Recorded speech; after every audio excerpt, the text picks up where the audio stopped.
Hello, everybody, and welcome to the Indie Plus exhibition game of Epyllion.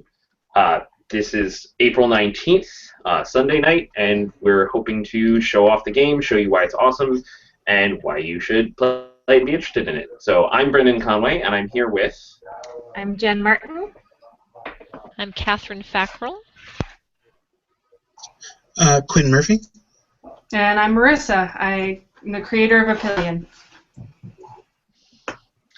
And so today's event is going to be held in accordance with the Indie Plus community standards. If you want to find out more about those, you can go to our website at indieplus.org. In general, today, our game is going to be sort of rated PG. It might have some violence. It might have some weird or creepy things, but it's not going to have anything egregiously offensive or horrific or anything too far out there. So keeping it a little contained, no real swear words or anything like that. So with all that said, Marissa, why don't you take it away? Sure. Epyllion is a tabletop role-playing game where you get to play dragons in a dragon-centric world. And you're the sons and daughters of the Dragonlords, the mighty rulers who rule the world.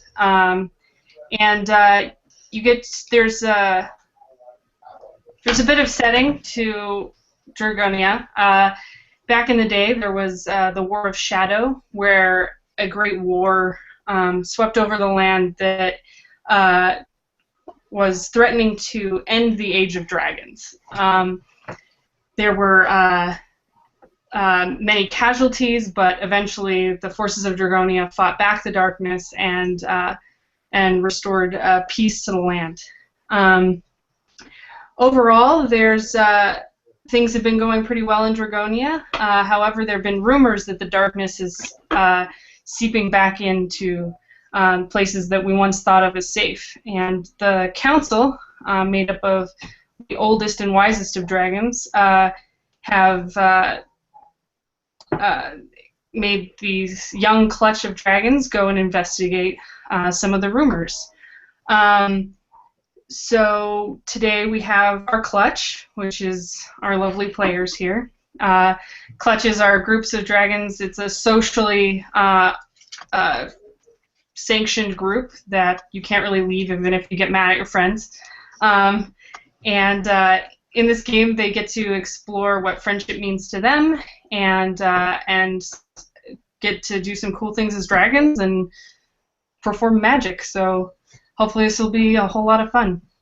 More of the setting I'll kind of get into as it comes up, but that's a super abbreviated rundown version since we don't have much time here.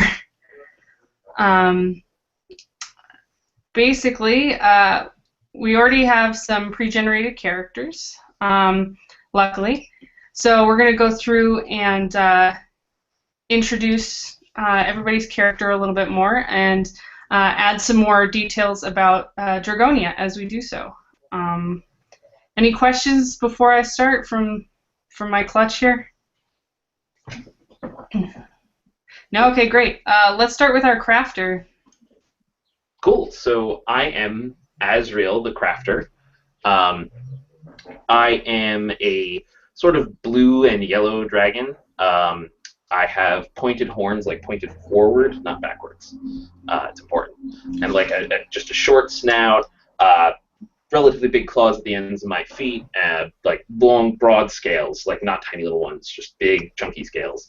A tail that comes out in a barb at the end, and I'm big and strong and muscular. So I feel like I give off a little bit of like an intimidating vibe, which is sort of not appropriate because that's not how I really act. I am like super excited by music and ways to make it, and just interested in exploring that and like playing with things to find out what noises they make and trying to manufacture new instruments, sometimes with much more effective results than others.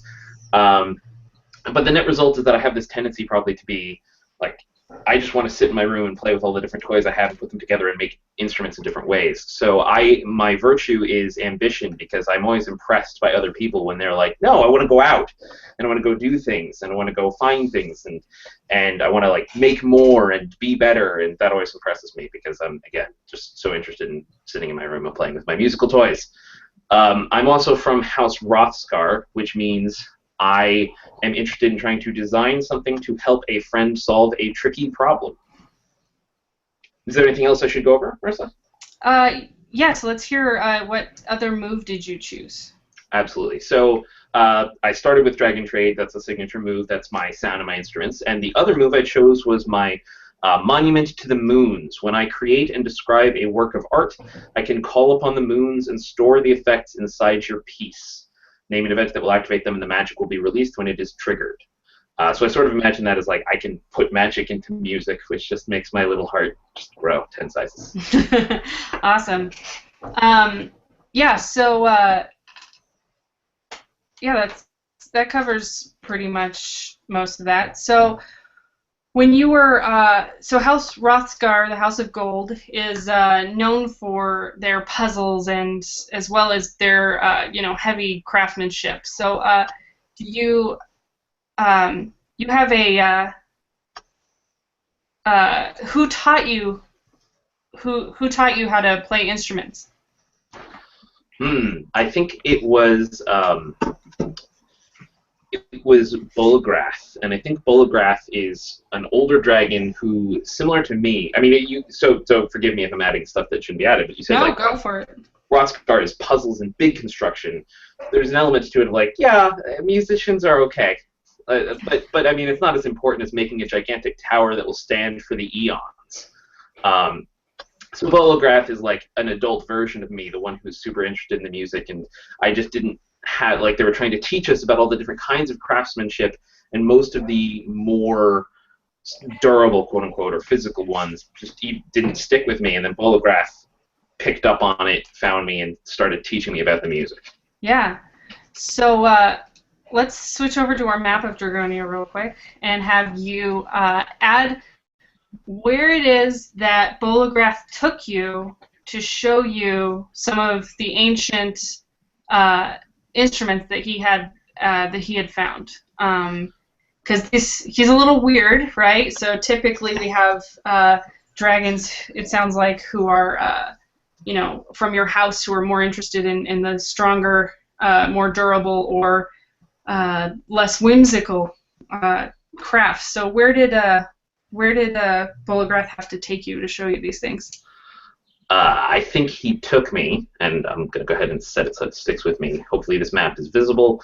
I think he took me to these sort of northeastern archipelago areas because he set up like wind chimes that the ocean breeze would blow through, and it just created like long strands of just constantly tingling music, and it was like the perfect environment to fully bring that out more and play more with sound and like hang different things on the strings and see what noises they would produce when the wind blew through them. Awesome. Yeah, so you can add those little wind chimes to the map. That'd be awesome. I will try. Or a symbol for them. Were they hidden, or are they well known? They're not hidden. I just think that a lot of dragons, they just are, and they're some weirdos thing, and they don't harm anything. Maybe sometimes they're nice. Some dragons might come out to hear and listen to them, but they're more of like an oddity than necessarily anything terribly noteworthy. Cool. And yeah, so that's great. Let's move on to our Daredevil. Okay, so I'm playing Serat the Daredevil. I have short horns, short snout, clawed feet, iridescent hide, and prehensile tail. My body is sleek. I'm not like sort of medium sized, but very like streamlined. I like to fly fast. Yeah. What else am I going over here? I'm also House Rothgar. Awesome. And what's your obligation? What did you learn? So my obligation is the thing with the house. Yeah. Put myself in danger between myself, or put myself in between danger and a clutchmate. Cool. And what's your virtue? My virtue is cooperation. And what does that look like to you? Why do you like that? And why do you like to see that in other dragons? Well, I feel like I'm not really a big fan of the sort of elders very much. Okay. I mean, I'm the Daredevil. I'm kind of like, they're old and stuffy, and they don't get us. So cooperation to me is more about sort of the similar sort of aged clutchmates and whatnot, and what we can do for our own future, because obviously the elders care more about themselves. Yeah. At least I think they do. Dragonia certainly cares more about them. So let's hear about your beast companion. So my beast companion is a bird sloth. Yes. Who I haven't named yet. I'm sorry. So like the legs of a sloth with the hooks and everything, and then like the head and wings of a bird.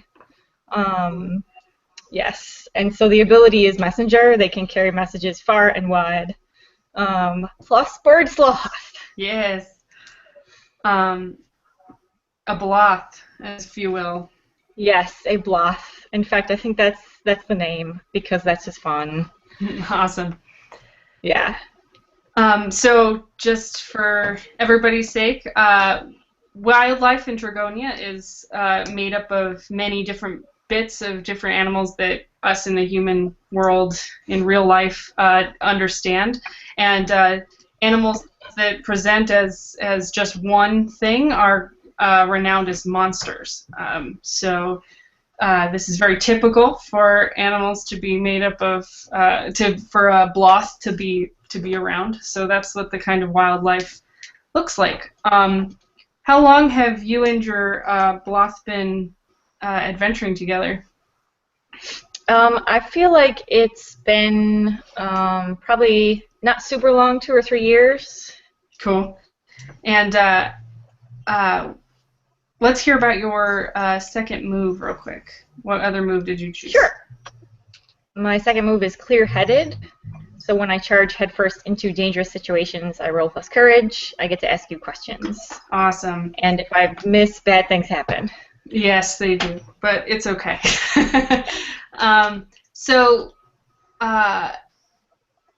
What did what were you saving your bloth from two or so years ago that got you estranged from your parents, your parenting clutch? Because you don't have that great of a relationship with elder dragons, and I assume they don't think so highly of you at some times. So No, what was it that not got much. you into trouble that kind of labeled you as a daredevil?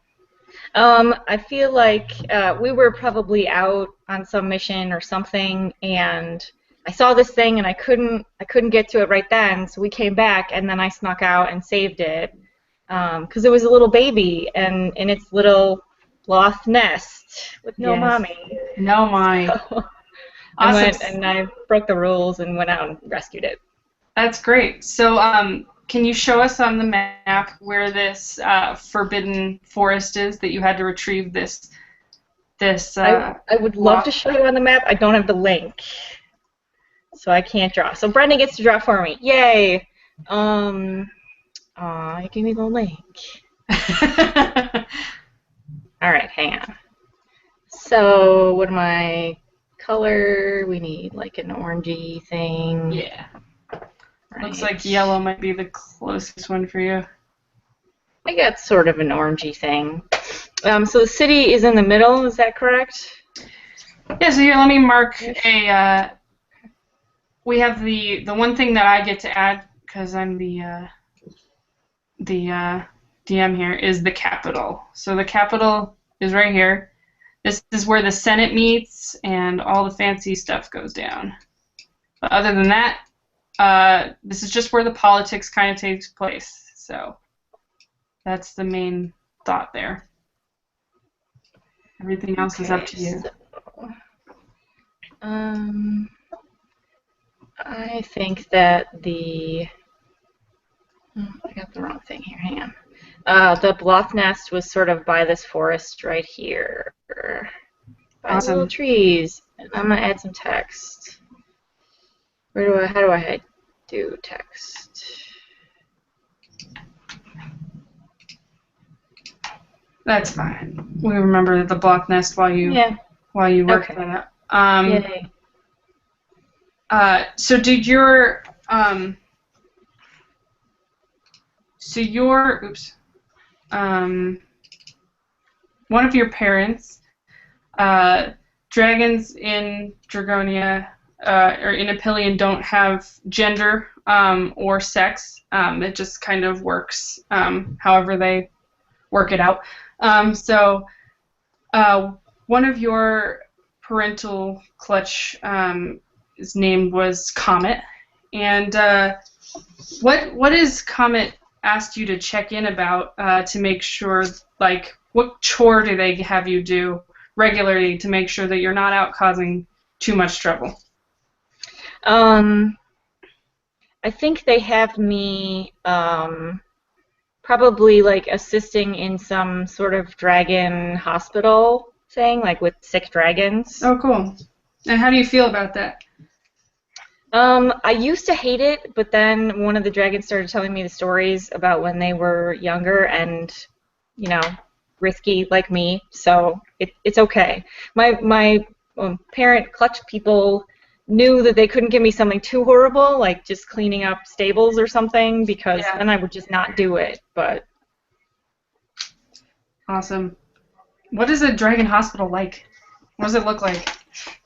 I think like it's huge and there's no roof, and so there's like lots of natural light and whatnot, and it's also sad because it's full of sick dragons. Yes, and that's, yeah, you only go there to get better.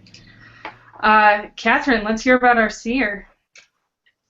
Okay, I'm playing Very, the Seer. I'm kind of more of a snake-like dragon with head fins instead of horns, a sleek body and hide, and an iridescent green skin. I am from House Kebros, the Shadow House. So my house virtue is I will take a shadow point when I engage the darkness.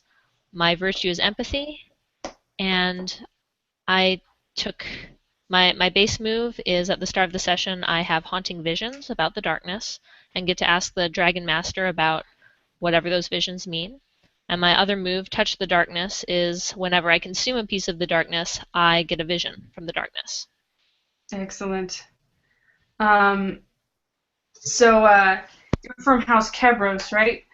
Which is the House of Ruby, and they're known for their part during the War of Shadow, where they actually turned against Dragonia and started to aid the shadow or the darkness with capital D. Ooh.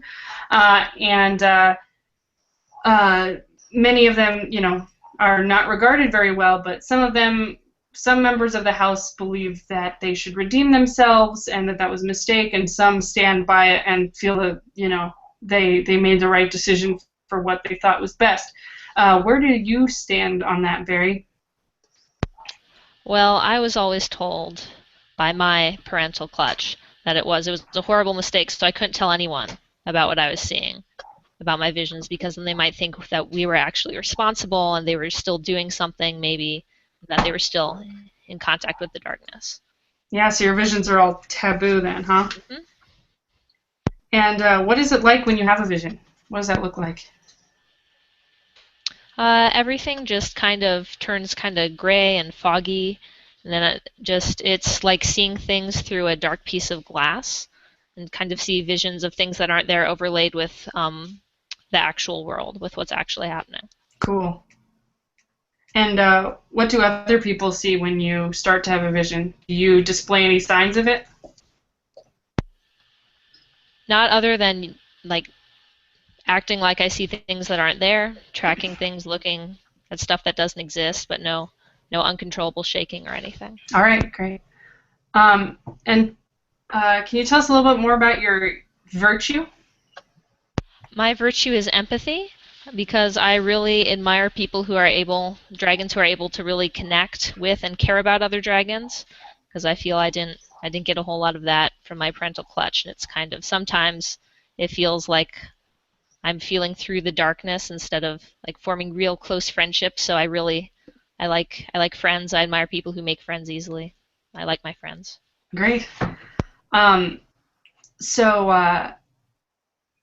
where on the map, let's go to the fancy map, Where on the map did you first have a vision of the darkness returning? Like, you weren't necessarily there, but you saw it there. Where in Dragonia do you think you saw? I think I saw the darkness rising out of the little inlet over here, like crawling up along the shore. Yeah. Great. And you have a start of session move, so we'll come back to that after we do the fellowship. So just remind me in case I start to blow through it. Okay. But that's awesome, and we'll get back to you in a bit. Let's hear about our warrior. Okay, I am Morning. I am basically built for battle. I have big, thick, broad scales, curled up horns, broad snout, barbed tail, and just super muscular build. I am from House Tethys, which is the House of Diamond, and that for there I defend someone weaker than me from darkness. Awesome. And my virtue is humor, because pretty much, as far as I'm concerned, there's laughing and there's fighting and there's not much else. You know, you're either fighting the darkness or you're laughing about everything that's happening, and pretty much everything else in between for Morning is kind of trivial. I love it. And then my move is Scales of Honor, where I've dedicated my life to the betterment of Dragonia. My particular boon is an heirloom from the War of Shadow, where I take a +1 ongoing to fly through the Valley of Death, and mine is the Claw of Judgment, and it's like a amber sort of claw, kind of like pendant. It sort of actually is sort of embedded on my chest almost, and it's sort of a claw that sort of finds it and protects someone that it deems worthy. Yeah. So, why did your what did your ancestor do to earn that before you?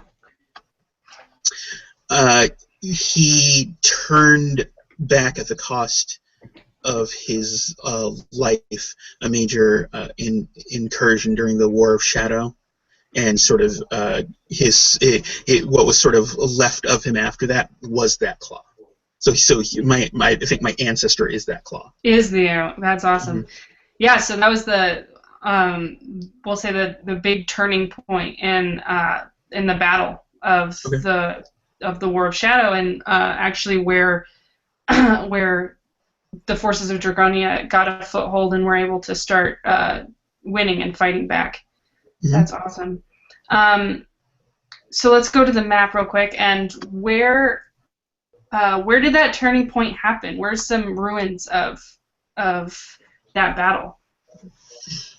I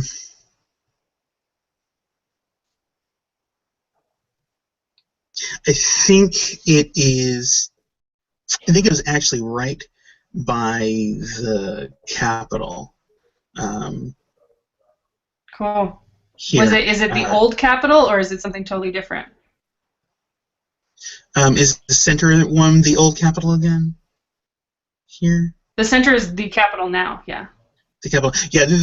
It's a capital. It's the site that became the capital. Like sort of the battle was fought here, and then they said, you know what, this was such an important battle that this is where the new capital will be, so we don't forget. Great, yeah. That sounds awesome. Have you ever ventured into the catacombs beneath the capital, or have you stayed away from there? I think I've stayed away. Because it's sort of accordance with Morning. What is there in the catacombs besides bad memories and bad sort of feelings there? It's like, nah. There's plenty to do in the capital. Great. Yeah, plenty of things to tend to. Great. Exactly. So now that we know each other a little bit better, I'd like us to go through our fellowship. This will go fairly quickly, but I want you to look at your fellowship moves, fill in a clutchmate's name underneath in the blank space, and we'll go one by one around in the circle until they're all filled up. So let's go back to Azrael, the crafter. Can you give us your first fellowship? Sure. So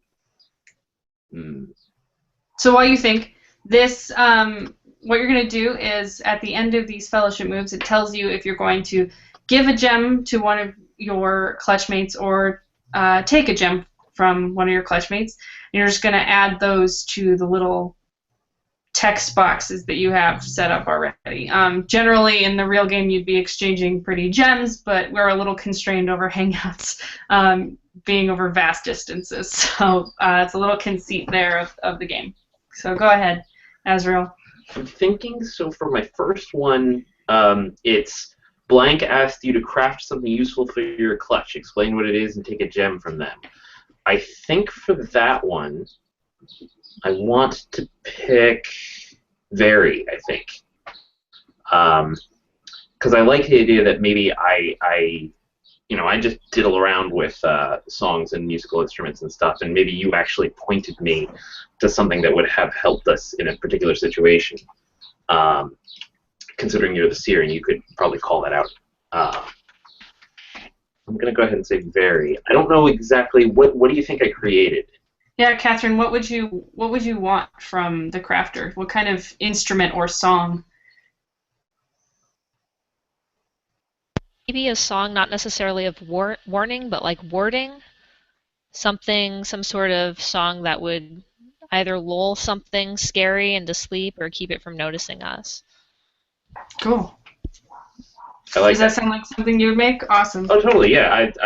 If I had to write like a quick song, I wrote like a lullaby. I wrote like a bestial lullaby designed to put a beast to sleep. I love it. Awesome. So go ahead and write somewhere, Vary, that you have that lullaby with you. Huh. And Sarat, what's your first fellowship? So I think my first one is Morning taught me not to underestimate the darkness. So Morning is going to get a gem from me. Explain how they exemplified cooperation. I feel like we maybe got into a spot of trouble or something, and Morning probably told me a story about his ancestor and how all of Dragonia had to work together to fight back the darkness. That's great. Nice. And Vary, what's your first one? I was gonna say my first one is one sec. Let's say, tying in with the lullaby thing, Azrael's knowledge is unparalleled within the clutch, but they do not see the danger ahead.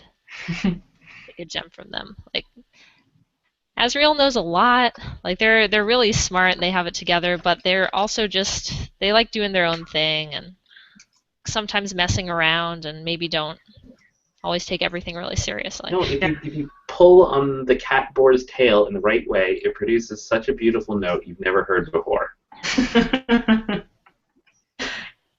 Oh, yeah. Might not be the smartest plan. Don't forget to record your gems in your text boxes. Yeah, so Morning, what's your first fellowship? I'm going to say that Vary has recently joined my clutch, and I'm training them in the art of capital politics.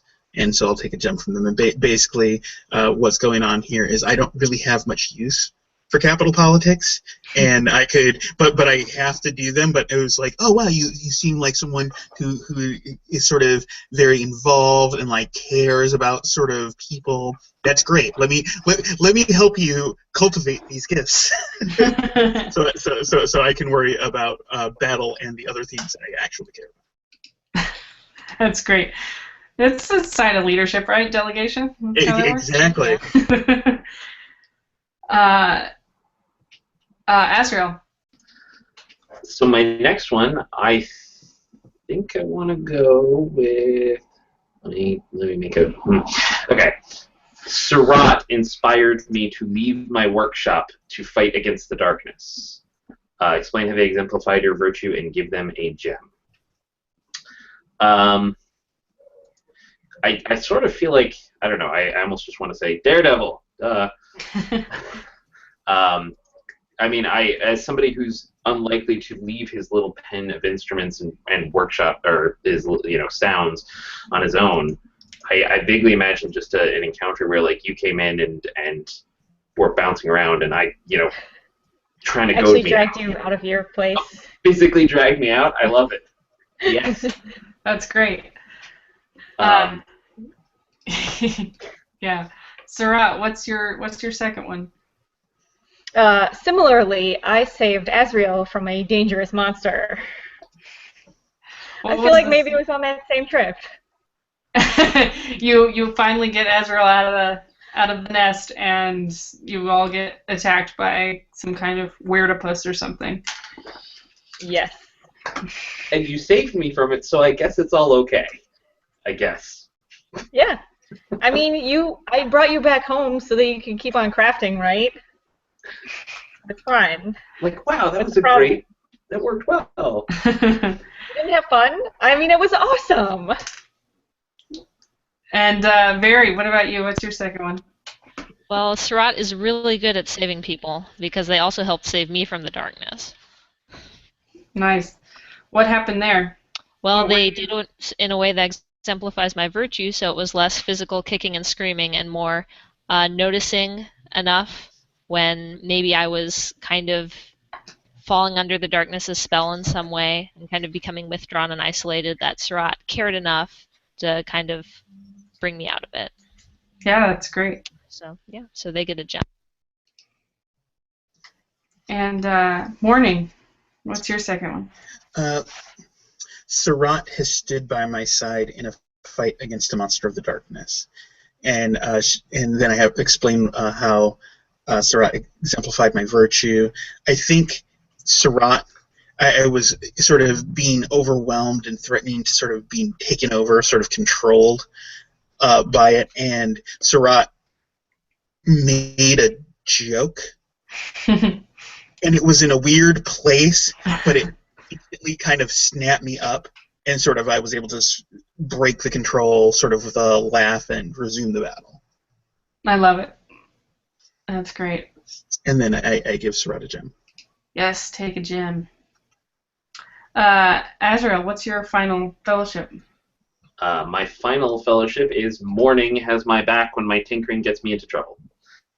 Explain how they exemplified your virtue and give them a gem.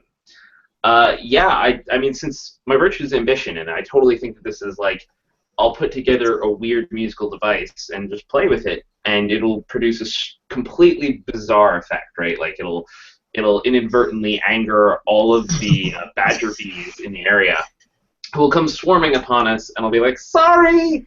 But while the rest of us are running, Morning is the one who just stands and stops them, and like shuts down all the trouble I cause, and shows ambition. Somebody has to protect you from your inventions. Thank you! Awesome. Leadership. Surratt.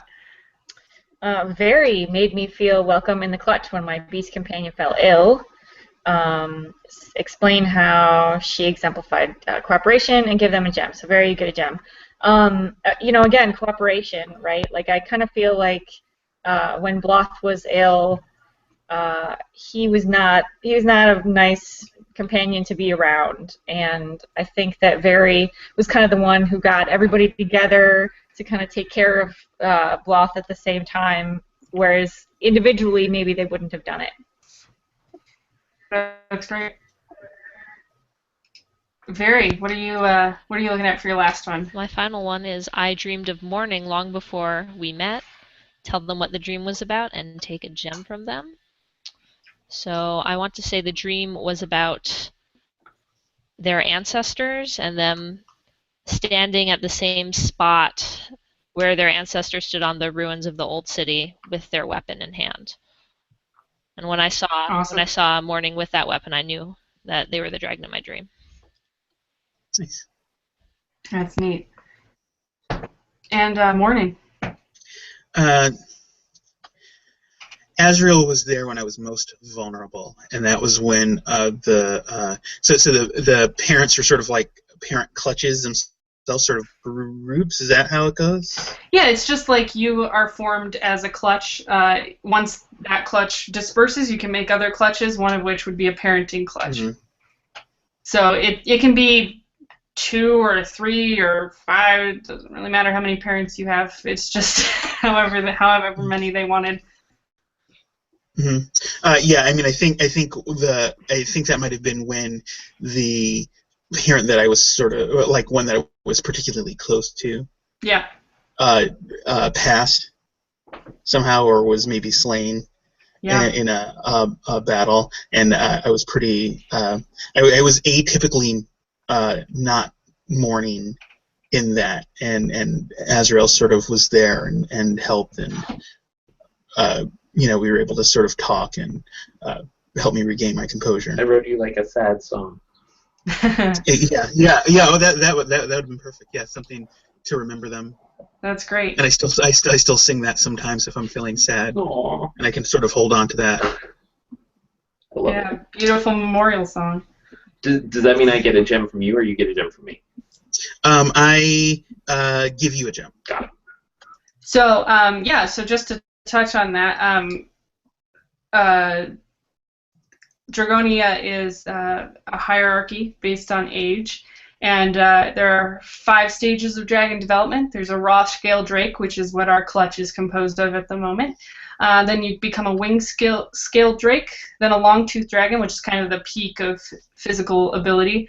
A bearded dragon, where you're as big as you'll ever be, and you're total, like, you fit in Dragonia much better. Basically, walking around as raw scale drakes, you're kind of like hobbits sized, so everything is a little too big for you. And then the elder dragon is really there are giant strongholds dedicated to them and cool things of that nature. But generally, if dragons live long enough to elder age, they can retire as a mystic, which is they turn to moonstone and hold a gem of some sort in their talons or in their jaws, and they're permanent fixtures of Dragonia, and they will respond to questions if asked and be able to pass on their wisdom. Or they can become ancients, where they dedicate themselves fully and they give themselves over to the moons, and they have, at this point, 1 moon left that they are aligned to, and they wander the earth as sort of spirits that can't speak but only do the will of carry out the will of that moon.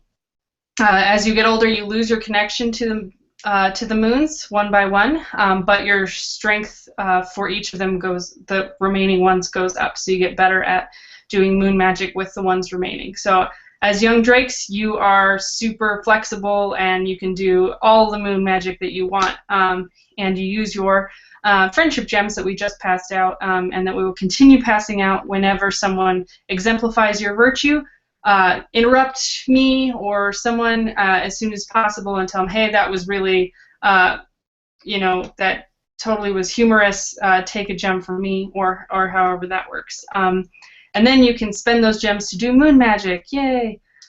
And we'll do that as that comes up. So it sounds like your one of your parenting clutch may not have made it to Mystic or Ancient, but was rather their life was cut short.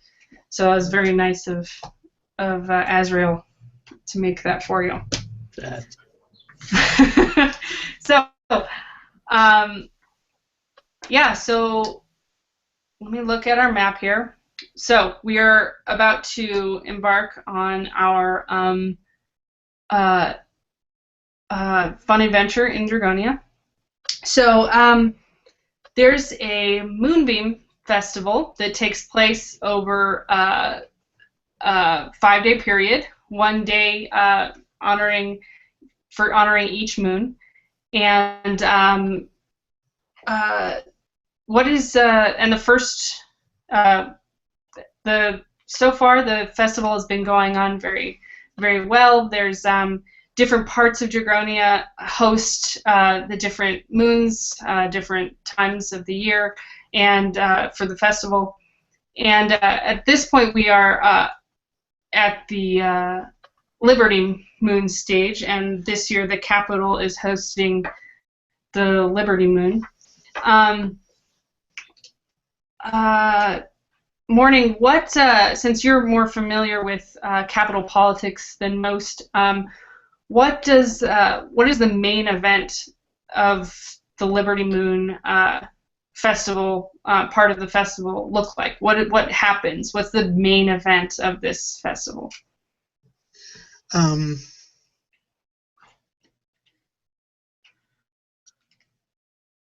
think there's kind of like almost like a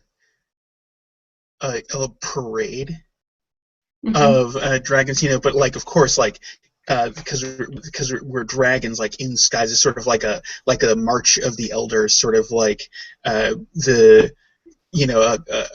group of sort of elder dragons sort of come through, and then with each elder they have sort of a procession of different other dragons and stuff like that, and it's this long, slow, winding kind of thing in the sky around the capital that goes on for sort of from sort of noon till dusk there, so they sort of like spiral up out of the capital, fly around and sort of show off their things, and sometimes they'll fly different banners or different magics and things like that.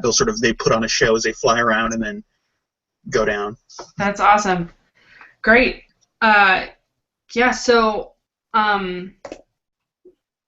Very, what you've been working with Morning a little bit on some of these like more diplomatic incursions. What have you heard that there's an older, probably a bearded dragon named Flyleaf, who's particularly worried about something not going right during this festival. What did Flyleaf tell you could go wrong and to mess up this part of the procession? Well, Flyleaf was really concerned that there's two groups, factions. I don't know how it goes. There's these different dragons who really just have a personal grudge against one another, and Flyleaf was really worried that they'd try to sabotage each other, or try to compete and end up hurting someone accidentally, or just let their little feud get in the way of the celebration. Yeah, so there are these two elder dragons that are supposed to proceed at the same area and the same time, and generally they try to avoid each other. So this could be bad if their feud, which I would assume goes through the rest of their dragons who are in the procession with them too. So it won't just be the two ginormous elder dragons soaring through the sky that are the problem, but also all of their friends and clutchmates.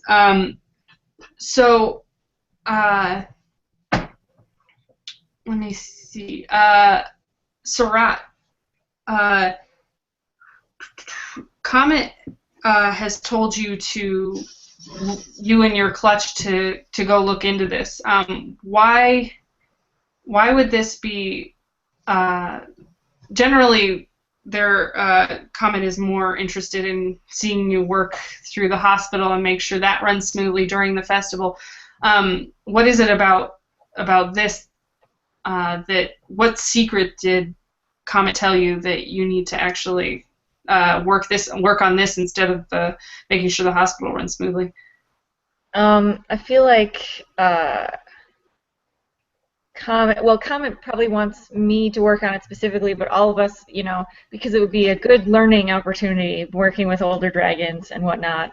But I feel like Comet told me the sort of secret of where the feud began between these two dragons. Yeah. And I mean, of course, it was like they were both in love with the same dragon, and that dragon is gone. So now they just both hate each other because it's the other one's fault.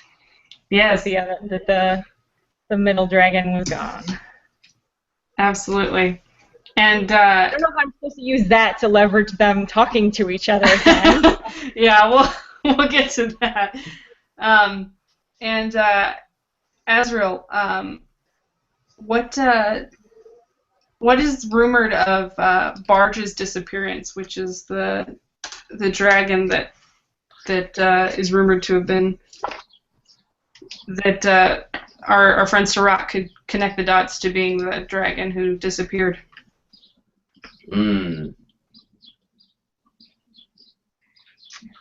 That's interesting. Okay. I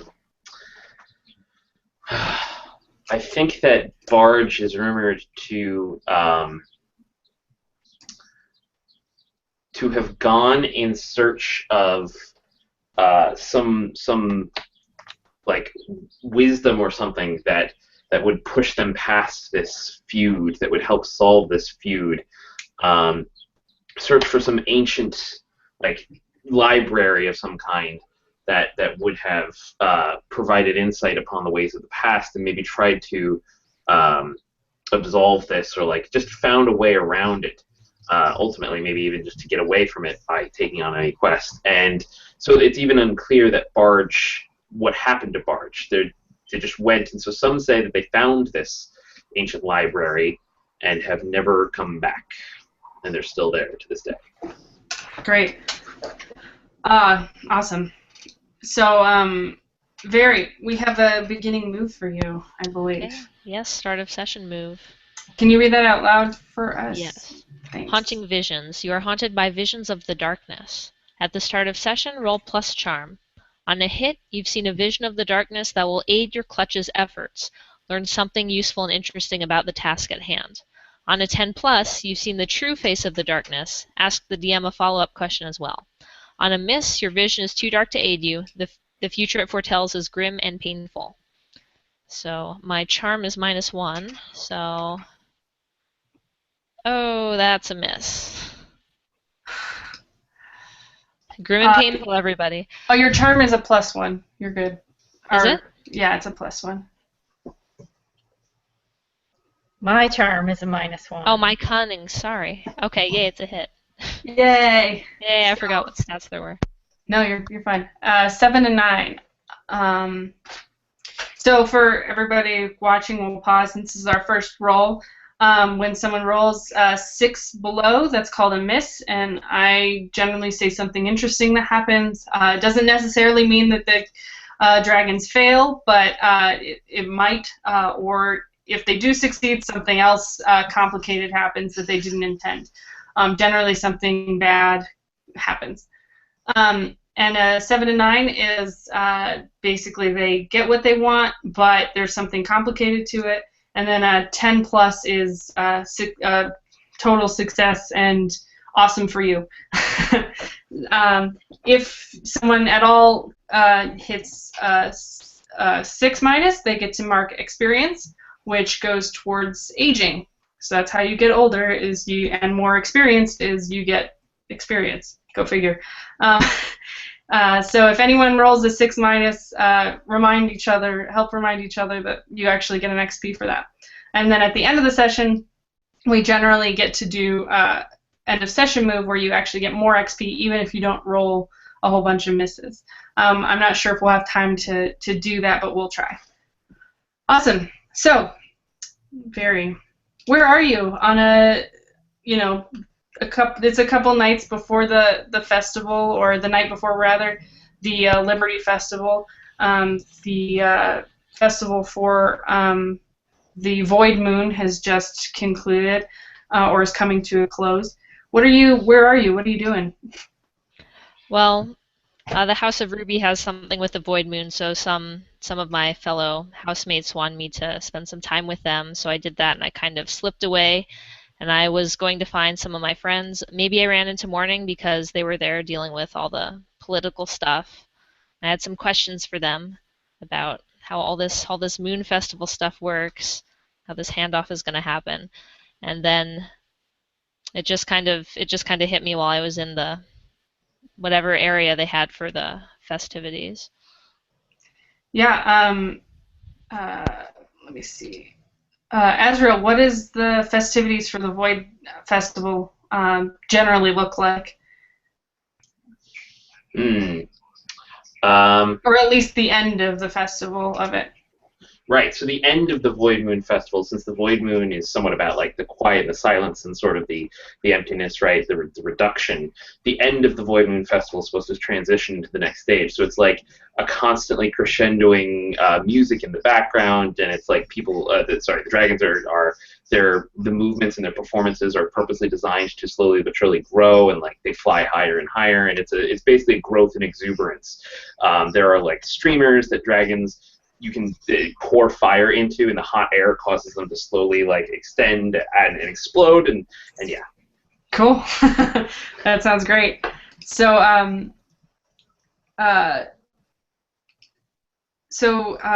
Very, you're on your way to see Morning, and you walk through past some of the bustle of these rolling ribbons and small firework explosions that kind of fizzle out, kind of like the streamy crackling sounds instead of just a abrupt pop. Everything seems to have a finish into quiet.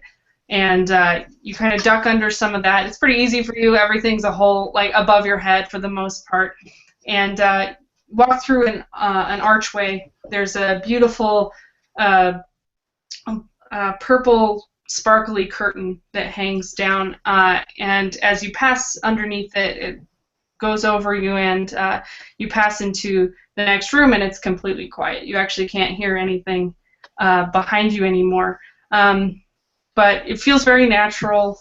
This is probably void magic, and you're pretty familiar with it by the end of the day.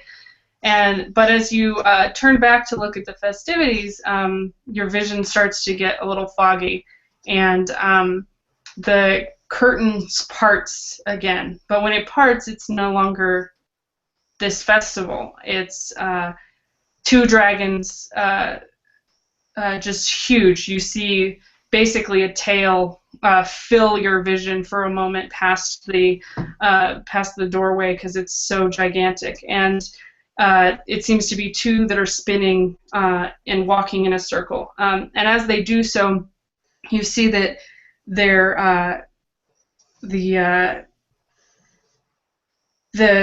you see sort of the glimmer of the real world beneath your vision as a sparkler comes by and pops, and you see their feet seem to be digging like a big trench in the ground as they're circling each other, and they keep walking down and down and down, and they create this huge chasm in the floor, and you feel yourself sort of fall through it and follow their footsteps and get trampled up underneath them, and you feel like you're deep below the ground, but above you you feel like light and air, and you feel like there's something here that could take you up into the sky very easily.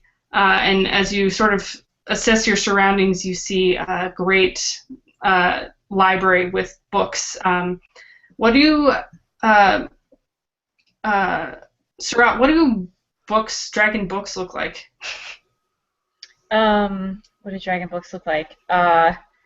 I think they're huge, right? Like they're sized for elder dragons, and they have like super hard outsides. I don't know that it would be leather, and I think stone maybe would be too heavy, or maybe not. I'm not sure, but something Maybe that it's like a whole would bunch allow. of different. Yeah. So that that way that dragons could read them without like shredding them with their claws. Great, yeah. So you find yourself sort of escaping the trampling of these feet once you reach this sort of cavern, and you fall into this place, and the other dragons seem to keep going down further, but you're sort of safe on this island in between them. And there's you look down and you're standing on all of these pages from these books. Some of them are hard, and your claws sort of sink into some of them, but or scratch across others, and you feel it sort of rise up around you, and the books take you to the sky. And once you're there, your vision starts to regain, but you get the feeling that the other dragons are coming or following you. So overall, you feel pretty free, and you open your wings, and they're stuck, and you have what feels like pages, and your wings start to fall apart, and you start to plummet to the ground, and you feel the darkness sort of taking over you as you fall back towards the ground. And you realize that on your chest is sort of the spine of a book, and there's a huge lock on it. And as you suddenly wake up, and you sort of clutch your neck, and you feel, and you're fine, everything's cool, but you're a little out of breath from that. So that was your crazy vision. Somewhat helpful crazy vision. You get the feeling that if you were near this place, where the catacombs took you, you would recognize it from your vision. Cool. So, morning, you kind of walk out and find Very sort of walking in circles for a little bit, and then clutching at her neck. What do you do? I'm assuming this is, since it's the beginning of sort of session things, that this is a thing that happens from time to time. Actually, do you let your clutch know that you have visions, even though it's pretty taboo? Yeah, I didn't sit down and tell them. They all kind of found out, but they all know, yeah. So yeah, so I'll just come over and it's like, did you have another one of your visions? Are you okay? Yeah, I'm. It was really weird. I don't know. It felt like weirder than normal. Like on a relative. So you know those two dragons? We were talking about politics earlier. Mm-hmm. Those. There was a third one, right? Sarat said something about that, and something about a library. Like I don't know. There was an underground library in my vision. That's really all I can remember. So. Do you think this sometimes your visions you think are worth pursuing, other times not? Which of these is this? I think it is, because in this vision the darkness didn't show up until the end. So I don't feel this is a vision that the darkness sent me to try to ensnare us in its grasp. So I don't know what we can do now. I mean, the Liberty Festival is starting. I'm sure we all have to be somewhere to help out. Yeah, so Sarat, you have your Bloth that sends messages. So where would you have told the rest of your clutch to meet you to try and figure this out with these older dragons? Yeah, probably maybe in like a sort of tent near the tent of one of the the dragons that are feuding. Great, yeah. So what does it look like when how is Bluff really fast, or is it actually really slow delivering messages? Bluff is actually its normal speed when it flies, It's just like when it's on the ground, it goes really, really slow because it has sloth legs and bird wings. That's great. And then maybe tiny little front sloth claws because that's fun. Yes. Yeah. Excellent. Oh, So, go oh, ahead. sorry. I wanted to give Morning a gem because I feel that asking if it was a vision worth pursuing demonstrated empathy. So. Yeah. Definitely. Take one from Barry there. So, you guys are talking about the vision pursuing, and this Bloth flutters in and kind of has to dodge out of the way of some of these firecrackers, and it looks very upset, and then it lands on the ground, and you see it's trying to run towards you, but it's just too slow. It's trying to get to you. It has. What does it look like? Does it talk? Like, does it try and communicate to them, or do you have like a parchment that you gave it to deliver a message? What is that like? I think it tries to talk to them. Okay, so it's like it's definitely coming for you guys. Do you guys go and meet it, or do you just let it happen? I think. I think it's definitely sort of like I'm amused at sort of watching it run as a spectacle, and sort of I take a moment to let the spectacle soak in. Yes, of course. But this is not the first time you've seen this, you guys. All the time. It never gets old. Yeah, it's always pretty humorous.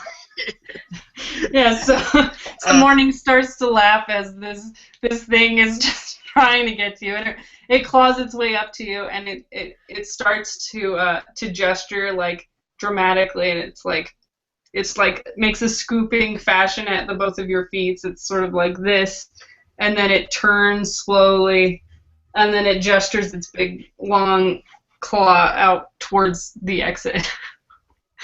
But that's all it does. It just stares at you and points. And do we see anything coming out of the exit? No. No? Okay. So I guess we'll move toward. I mean, I guess we should go probably towards where its exit. Yeah. Can we pick it up on the way over? Yeah, sure. And then its claw seems to be moving where you're supposed to go, sort of like a pointer in a video game. And so you guys managed to parcel out that you want it to follow you and go all the way back to to the capital. Yeah, I'll start to sort of we'll follow it, and then I'll go over to Belth and sort of like on a sort of talon kind of scoop him up and then sort of put him on my shoulder and be like, come on. Excellent. Yeah, probably have some leftover Bloth treats from when he was sick. Yeah. Excellent. Yes. The Bloth gets very distracted and completely forgets what it was supposed to be doing for you and devours the treats rather quickly for how slow it was trying to get to you. And then eventually gets a little perked up and opens its wings and it can basically only fly the distance you can. As winged drakes, you kind of have to run and glide, run and glide, run and glide. So Azrael and Surat are already waiting for you guys in the great tent when you get there.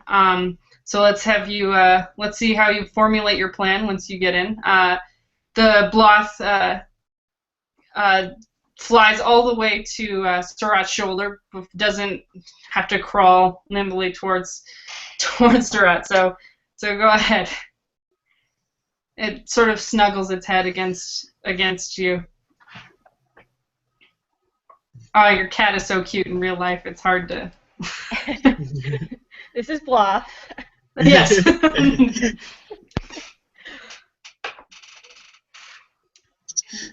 And this tent is near. It's near the sort of the staging area, if you will, for one of the two feuding elder dragons.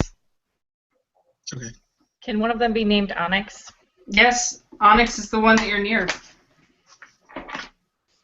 Onyx and Glyph. I wanted to call one of them Craig. Okay, let's Just do on the that. lark. Okay. Awesome. So Onyx is the one you're near, and Craig is the other one. Okay. And their barge is the one that they were feuding over. So what's your plan, guys? I don't think I have a plan. Like, Comet gave me this information and was basically like, go do this thing. And I was like, okay, sure. And I just assumed that we would have a plan by now. And we don't have a plan. I think that we should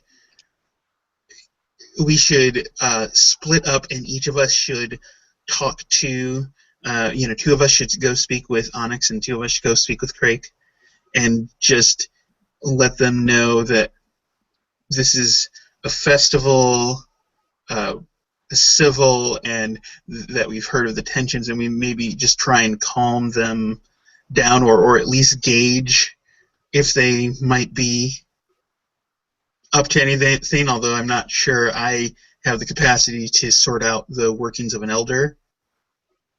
But at least if we could see. I mean, they just need to get past themselves. They're just too old and stubborn.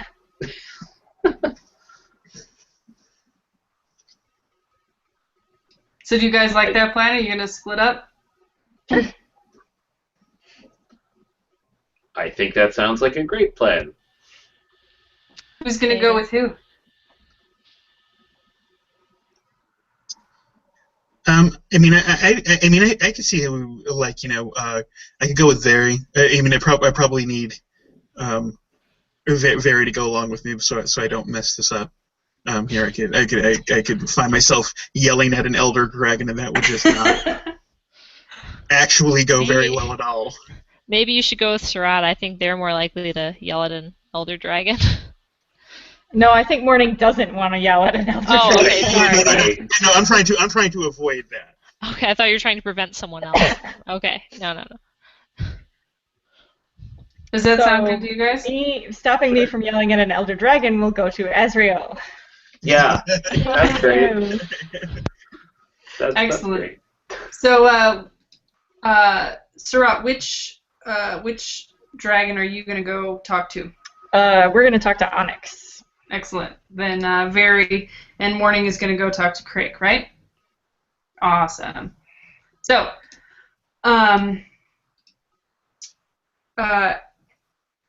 yeah, Azrael, are you going to just waltz in there and be like, hey, what's up, or what's the plan? So I think part of the issue is, for me, I've been wearing, like, I wasn't necessarily as aware of what we're supposed to do.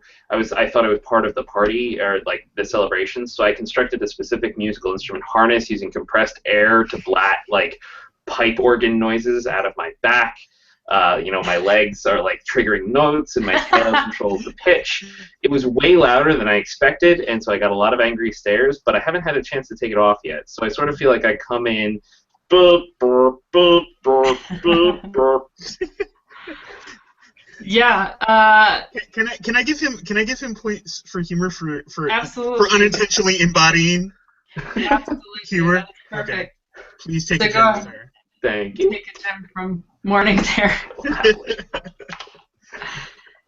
Yeah. So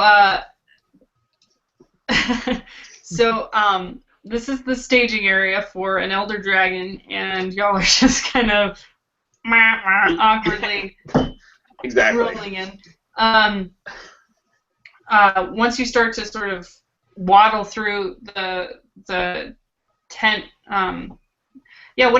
first of all, what is the tent? Is there anything special about these tents? Like, what does a preparation tent look like, Azrael? I think that to be able to sufficiently fit the large dragons, it's far too difficult to worry about like actually setting up like towers or enchantment structures. So they actually create miniature little moons that hold up the actual fabric of the tent. Cool. So they're floating and like they're acting as the support structure. That's great. Yeah. So you sort of waddle in, and long-toothed dragon snakes its way in front of you rather quickly and puts up and back its wings and says, "This area is off limits. I'm sorry, you'll have to wait for the procession."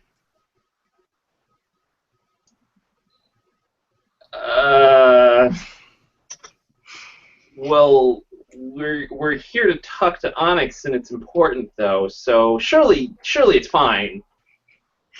Yeah, go ahead and stand up to an older dragon here. Sure. So when you stand up to an older dragon, roll plus courage. On a hit, they acknowledge your worth and address your concerns.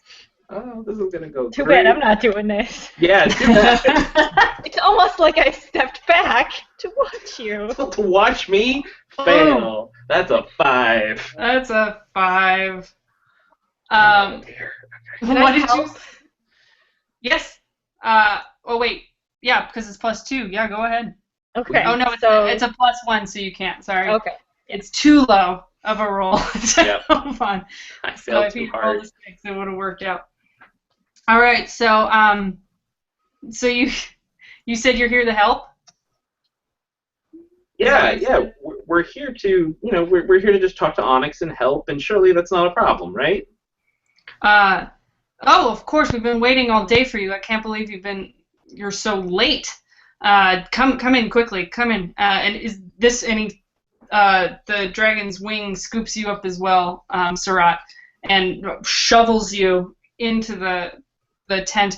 The tent is huge. Like I said, it's towering above you. The moon sort of where they touch the fabric, the color sort of spreads, and it's a glowing sort of effect, and that's where the lighting is coming from.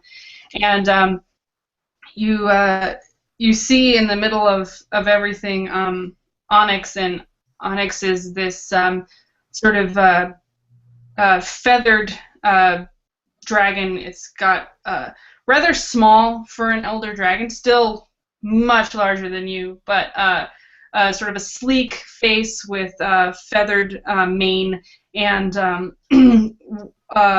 their forearms are their wings, and then their tail, they don't have any back legs, and they just have a tail with a wisp of feathers at the end.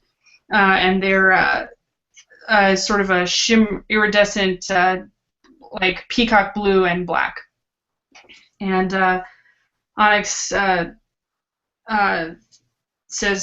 looks you over and says, I expected someone a bit older, and looks over to the long-toothed dragon. But I suppose you'll have to do. The Drake kind of clears their lungs and opens their mouth just agape, and just sits there. What do you do? What? I'm excited, like, because obviously we're not really who they think we are, so we're getting away with something, and so I'm excited. Yeah, what are you gonna do? Are you gonna pretend like you know what you're doing? Yes, absolutely. Excellent. How are you gonna do that?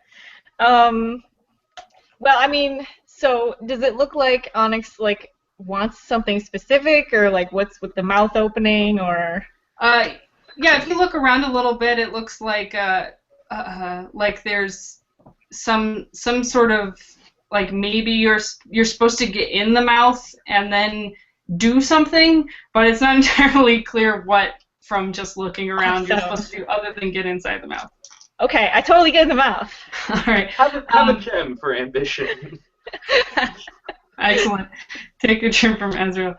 So, I'm gonna go ahead and have you mislead or trick the other dragon who is just called out for you guys being a little younger than the expected dragon. So, when you try to mislead or trick another dragon, roll plus cunning. On a hit, they are fooled for a moment, and on a 10+, you get to pick some stuff.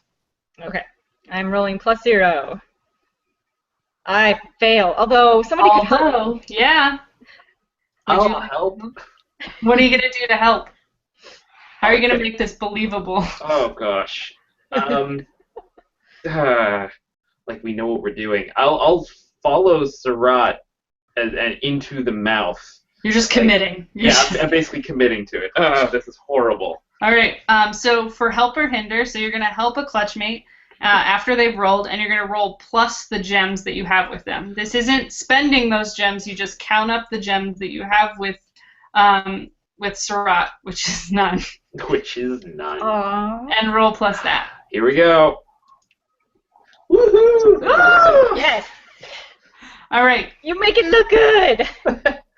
So on a 7-9, you get to pick one.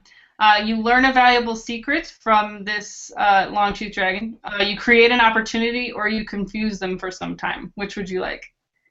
I think we create an opportunity. Excellent.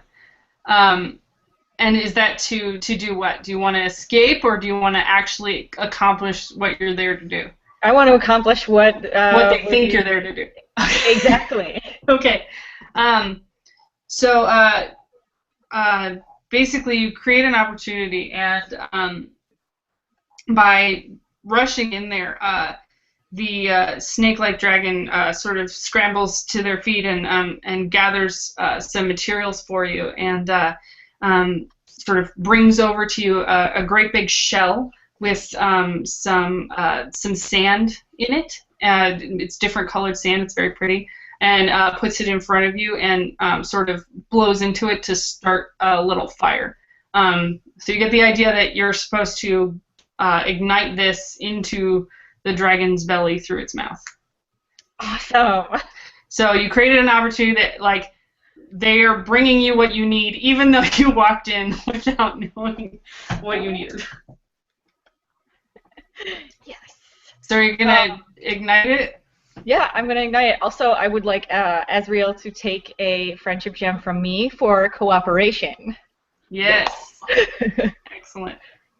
So go ahead and this is you saw how easily it ignited. So if you want to do this, go ahead and act despite danger to pull this off without a hitch. This is courage.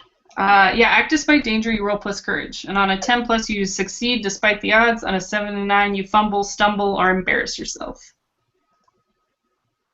9. Excellent. So, do you want to help, Azriel, or? Sure. Okay, cool. I'll try to help again. It's really... Now you get to roll +1. That's better than rolling +0, yes. Yeah, I mean, I'll add my own to igniting the sand stuff into the belly of the dragon. All right, here we go. 11. Nice. We are a good team. The best. Boom. All right, so that bumps you up. So you succeed despite the odds. So you.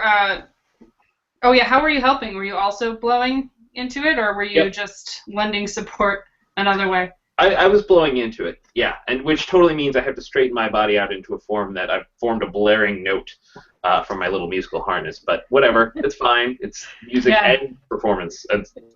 Yeah, as you do that, the jaws sort of close for a moment, like surprised, and then you both blow into it. Your eyes sort of roll back as this dust gets kicked into your eyes, but when you open it again, the dragon's tongue has risen up in the back and sort of paddles you out to in front of their jaws. And when Onyx raises back, their tummy is glowing in this swirling, beautiful sort of rolling clouds underneath fashion, and sort of in between their scales as they breathe. So they lower their head and blow out some multicolored smoke from their nose, and they say, "Thank you, young drakes. I appreciate it." And then starts to sort of turn around slowly to nestle in, and sort of seems like they're going into a meditative state of some sort. What do you do? Wait! We were hoping to have a word with you. Great, Onyx.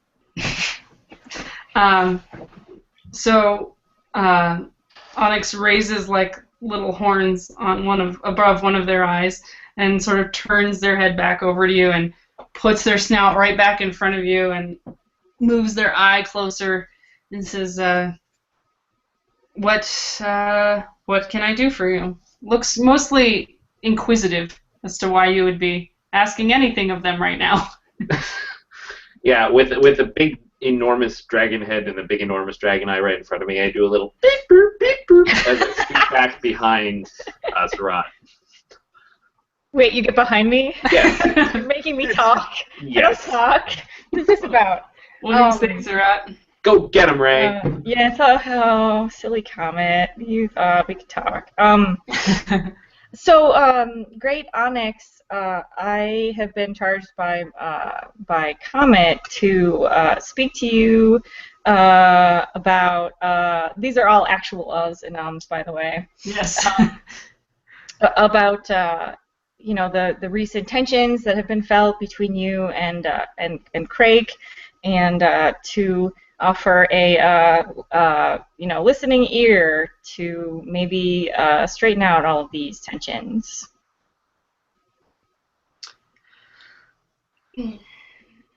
So Onyx sort of seems pretty amenable to that. The demand, raises, sort of scoots back, makes it a little less intimidating for the both of you, and they say, that sounds very admittable to me.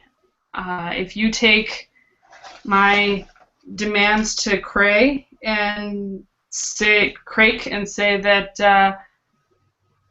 if I get a formal rescindance of all properties and hoard belonging to or ever having anything to do with Barge, I will certainly put this all behind us. It's so good to see young Drakes actually out here helping things along before such an important festival. But that and of course, like, that's totally unlikely, right? Like, essentially, if you totally that's the same demands we're gonna get from Craig. Exactly. That's not gonna help at all. Well, we were sort of hoping that maybe you could see your way to compromising more. Really?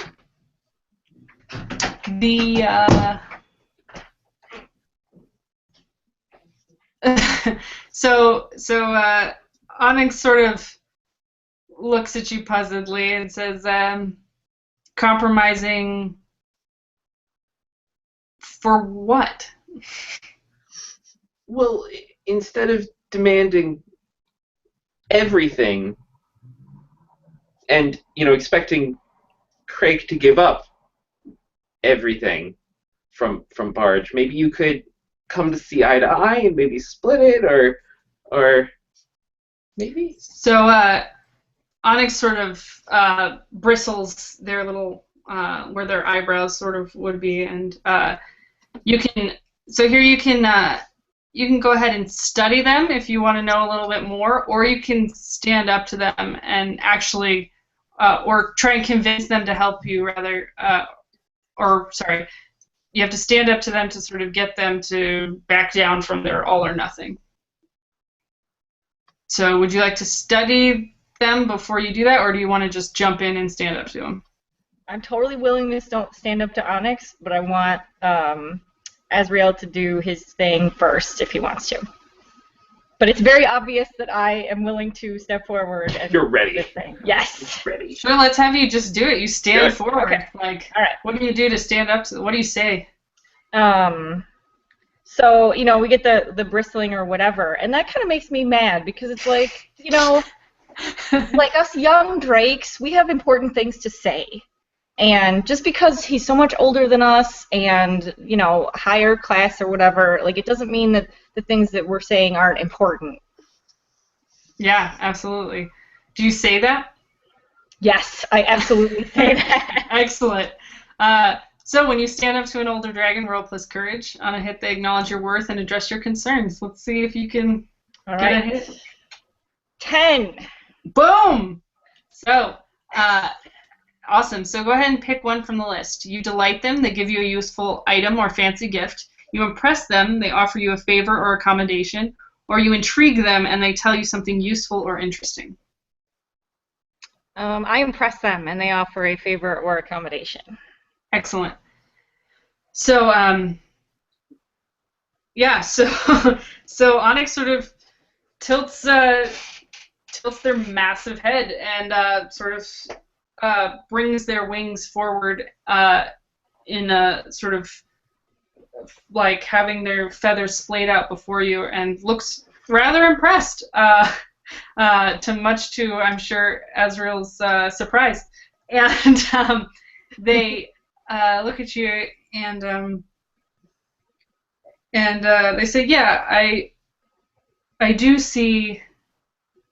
I was a young Drake once, and although it was a long time ago, we do ask so much of you, and it's only fair that occasionally we give back to you to make sure that you can actually accomplish your goals. However, I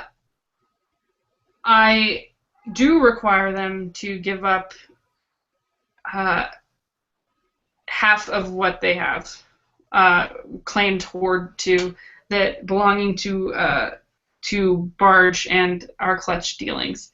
I am willing to formally acknowledge because of you and your determined spirit, I will formally acknowledge that Craig has some claim to the Horde. Thank you. Thank you. I don't suspect you will get as great an offer from Craig, however. And Onyx sort of blows smoke again, and the snake-like dragon sort of slithers up and goes, I think it's best for everyone if you went along your way for now, and sort of scoots you out. Morning. So Craig, how did you know where to find Craig? Well, I'm assuming sort of my involvement in this is like maybe someone that I work for in sort of the capital, like maybe I'm sort of like kind of the Aaron Drake for sort of some regent or something in there. I kind of, what's coming to mind is sort of I work for a dragon named Gale, and Cool. you know, and so and that they're sort of almost sort of like a sort of like sheriff security for the capital. Yeah, so probably from your same house, from House Tessith, Right. The House of Right. Diamond. Great, yeah. Yeah, exactly. And so I'm basically on a security detail, so they already know where everybody's tents is because they have to know, so they just go there. So I would know that. And I'm basically on his on its authority to possibly do whatever. That's great, yeah. Totally. And since your clutchmates are with you, that's totally normal for everything. And very fitting for House Tessith, because they were the House of Diamond suffered a lot of casualties during the war, and there's have very few strongholds left, if any, and they're sort of nomadic now. So being sort of guard duty and security for the capital seems like a pretty cool gig for a lot of them. Mm-hmm. So you find that Craig, you know that Craig is held up at this gigantic hollowed out tree that has a big lake out front, like sort of a moat around it, but not particularly deep, mostly just beautiful, with some fish creatures. They're like part fish, part bat that sort of swim like frogs through the water, and they're multicolored. So yeah, no one really asks any questions as you walk up, since you're security detail. They just let you right on through. There is a bearded dragon who sort of comes up to you. Their scales look wet and sort of shimmery, and they have a very short, fat face and a big jaw, and they sort of open or wide and go sort of bow slightly to you and say, "Is there something the matter, Morning?" My companion and I we've been sent here by Gale to speak with Craig about some tensions we've heard of. Of course, right this way. And so basically, right this way really just kind of means you can go past. And as you trot past, there's Craig. Very what does Craig look like?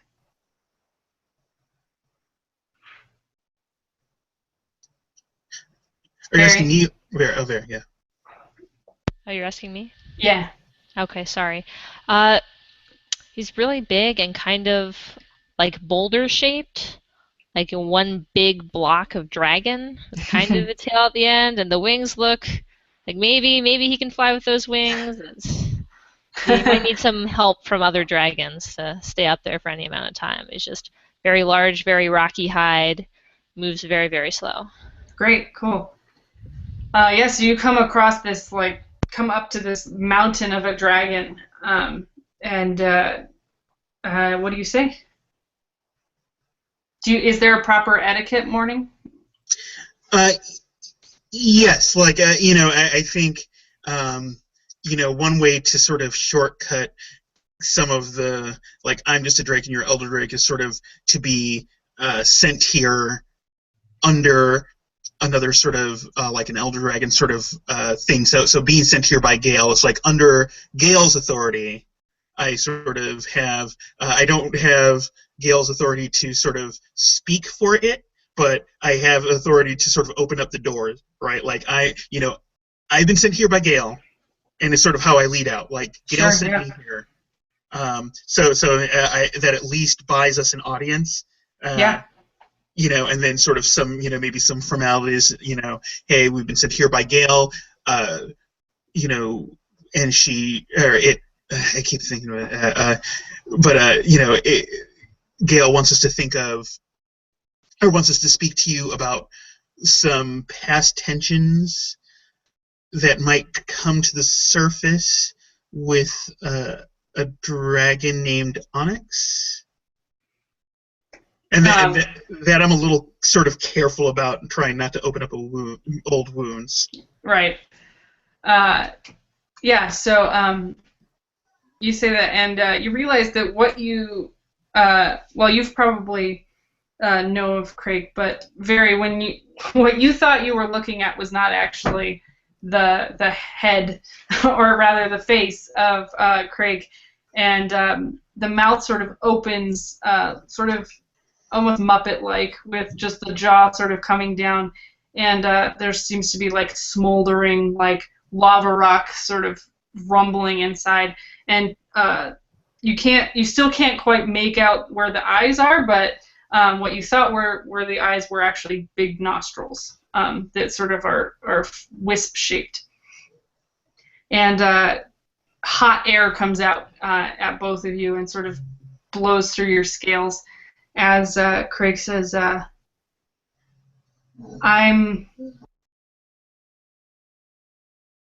understand that there are many people who are worried about this disagreement that Onyx and I have. However, I have something much more pressing to deal with. Something that could, in fact, unite Onyx and I in our endeavors. And I'm glad that you're sent here, because that means that you will probably be indisposed to actually go and take care of it for us. I've heard that there's been some disturbance in the catacombs under the capital city, and that I've been told that there may have been some sign of barge underneath. An old keeper, said that that they saw them for an instant somewhere in the dark, but nothing has been confirmed. And as you can see, and gestures around with this giant clump of a paw at the rest of the bustle going around, there aren't very many who are willing to pay attention to that or able to, as he sort of sinks back down into himself. Is there any way that you'll be able to take care of this quietly and quickly? I think that we can, if we can get a promise that there will be no other incidents there. If we have your word that will do that, then I will make sure that we do it. All right, since you're sort of altering the agreement here, I'm going to have you stand up to an older dragon, because that's not the way these things generally go. Fair enough. So when you stand up to an older dragon, roll plus courage. On a hit, they acknowledge your worth and address your concerns. Okie dokie. All right, so +2 courage. So please let this work out. And 12. Boom! That definitely worked out. So on hit, pick one from the list. You delight them. They give you a useful item or fancy gift. You impress them. They offer you a favor or accommodation. Or you intrigue them and they tell you something useful and interesting.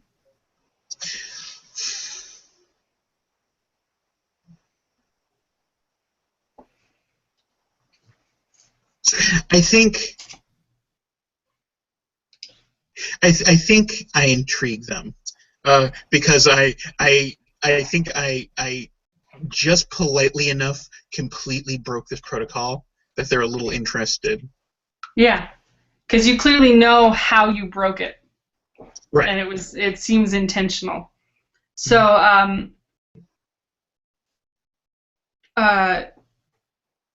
Craig sort of snorts out some brief noise, and the room sort of clears, and leaving only the three of you there.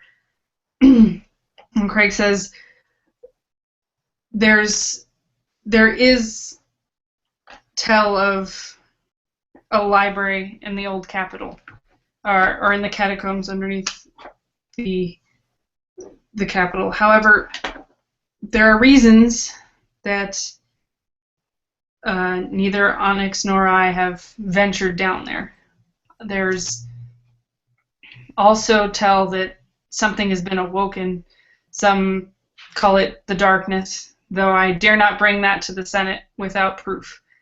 If you can bring back proof that there's also darkness there, as much as my heart would fill with sadness, I would aid Dragonia even more than bringing back Barge. And you feel the hot air sort of starts to cool as those words leave their mouth. Mm.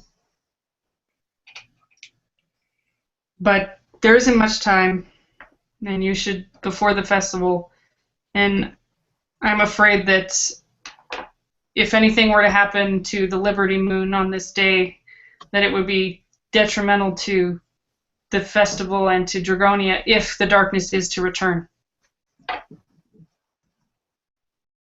So please take care of this discreetly and with care. And as they turn to leave you, they stop and look over at Barry and say, "You have seen something."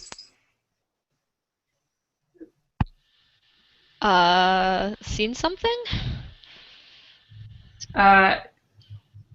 the nostrils seem to narrow, and Seeing your magnificence and the splendor of your dwelling. Yeah, we should be going. go ahead and mislead and trick. Okay, so that's. When you try mislead or trick another dragon, roll plus cunning. Oh, excellent. On a hit, they're fooled from on a 10 plus pick 2. Well, that's a 7, so. Cool. On a Just 7-9 barely. pick 1. Yes. Learn a valuable secret. You create an opportunity, or you confuse them for some time. I would like to learn a valuable secret. Excellent. So they say it's sort of the nostrils narrow, and Craig moves back towards Morning and says, "Morning, visions are not ever to be taken lightly. The War of Shadow was won, and no small part to your ancestors, but also to a seer. And if these visions do have something to do with the returning darkness,